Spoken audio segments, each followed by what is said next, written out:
Hey everybody, John Greenwald here with theblackvault.com. I have held off on doing this particular video segment for two reasons. First and foremost, it's just time available to do these things. But also on top of that, I have tried for the life of me to get the Office of the Director of National Intelligence to comment on this logo. You've likely heard about it if you use social media, or it even got some headlines here of some exposure on how this seal ended up on a government website, a military website, and everybody kind of flipped out about it. And the funny part of this story is I just kind of rolled my eyes a little bit about that kind of flipping out, because there was a wide array of reaction. And a lot of people, and this is, although funny, it's also kind of serious, the distrust in the military and the government is so high that this thing popped up on a military website, and like immediately people started saying, nope, that's not, oh, that's a hack or this or that. And although it ended up being a crazy story, the reason why I was kind of rolling my eyes at it was going, really, we can't even put a graphic up, which does make sense, and I'll get into that in a second. We can't even put a graphic up and trust that it was essentially supposed to happen. But this is why I also rolled my eyes, because I should have shown that same skepticism. The one that often gets ridiculed for being skeptical about everything, this guy here, just figured, hey, this actually makes sense. Why is everybody flipping out about it? So, hey, kudos to those that were skeptical from the get-go. I didn't agree with the skepticism up front. Turned out you should have been. So good for you guys. But I want to go over why it made sense and what the weirdness about this story ultimately became. And I think that the official line is pretty, in my opinion, laughable. So as you see on your screen here, the Office of the Director of National Intelligence, or what like a subset of it called NIM Aviation, the National Intelligence Manager for Aviation to be exact, had this graphic pop up on their website. Now, if you look at it, obviously it's a seal of some kind. You can see the flying saucer there. It's pretty clear. People tried to say, oh, it's a Lazar sport model, and whatever. Regardless, it popped up. So a lot of people started asking questions. What's going on here? Is this real? Is it a Russian hack? What's going on? And where I thought it made sense, and it actually still does, who knows? Maybe we'll see this thing get approved, and it just wasn't approved yet, so they took it off. But regardless, it made sense because NIM Aviation was the one that drafted, along with the UAP task force, the UAP report from June of last year. This is the screenshot of one of the first pages that says that, from the classified version that I got released of that report that went to Congress. It talked about NIM Aviation, but it was largely overlooked. In fact, really nobody was talking about it. I had tweeted about it. Let me get my laser pointer here. But I had tweeted about it in June of 2021. Doing the math, I think that was, that Sunday, because I was working with the press office within ODNI to try and get a couple things answered. One of which was, hey, NIM Aviation is sticking out here. Is the National Intelligence Manager for Aviation this guy, who is Major General Daniel L. Simpson? And that Sunday, I had received confirmation from ODNI, yes, it was. And he was from the U.S. Air Force. So during that weekend, there was a lot of conversation on, hey, there's really kind of no input from the Air Force. This is all Navy. What's going on here? A lot of questions surrounding the Air Force. But what people weren't realizing was the one of two entities that drafted that report was a major general from the United States Air Force. So I found that a very interesting correlation between the controversy and the general public discourse versus what was going on behind the scenes, because you don't see NIM Aviation really mentioned again, from memory anyway, in the report. It was just that they drafted it with the UAP task force, and that was it. So it's a very largely overlooked element to the UAP task force report. So when that logo popped up, a lot of times in those seals, it's very symbolic. Sometimes you scratch your head and go, what the hell does that mean? When you see a government seal, or let's say a morale logo of some kind, or a challenge coin design, all of that, and we should look at what this design potentially could be. It may not even be a design for a seal, but maybe some type of morale logo. But maybe that'll come out at a different date. But regardless, when you look at the symbolism, I should say, and you look at these different seals for different agencies, it totally made sense to have, and let me go back to it, this UFO on there as kind of an homage to that contribution to the UAP task force report. They drafted it, so maybe this was that symbol to say, in addition to all of these craft that we watch and look for threats that go across the continental United States or across the world, or again, whatever that symbolism is, they put a little homage to their 2021 draft or contribution to the report that went to Congress on UAP.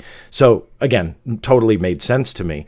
You couple that with all of the odd designs, again, of those morale logos, morale patches, challenge coin designs, so on and so forth. These are all real ones from the U.S. military with aliens, and this was obviously with the stealth bomber on it. So it didn't stick out to me, which is where that eye roll was, and where that skepticism, in my opinion, at first just wasn't warranted. I want to give a quick shout out to my friend over at Sandbox, Alex Hollings, who did an article all about the seal before it came out that the seal was put in error. And again, we'll go over those statements in a second. And before it was pulled offline, the Sandbox, again, authored by Alex Hollings, did a great write-up of like every craft that you see here, breaking it down, what it was. I mean, he made a amazing breakdown of this article, because there's clearly thought that went into it, and there's clearly question marks that went into it. So this just wasn't a piece of clip art, that they accidentally put on. Clearly somebody designed this for a reason. The question mark is, what is that reason? But I want to just kind of point you guys to the article there by Alex, and I'll put the link in the show notes below of his full breakdown, because it absolutely is worth reading. So when this whole thing was starting to go down, I had reached out to the director of National Intelligence's media department, or their media relations. And I won't read this part word for word, but essentially I was asking, is there any approved language of what this seal is all about? So in lieu of starting over with questions and trying to get brand new statements geared exactly to what you ask for, sometimes I'll ask for approved language, because I know that I wasn't the only one asking. So if there was language that was floating around out there, I asked about it. Is there a breakdown of all symbology or symbolism used on the seal, not just the UFO? The reason for that is if you actually look at other government seals, logos, and so on, they generally, in most cases, will have documents. They're not classified, but they'll have breakdowns of why they made the seal the way that they did. And they really break down every little element in the graphic. It really is fascinating. So I asked about that. And then noting the change, that they had pulled the graphic off, and then things were really awry on the website. So I asked about the change.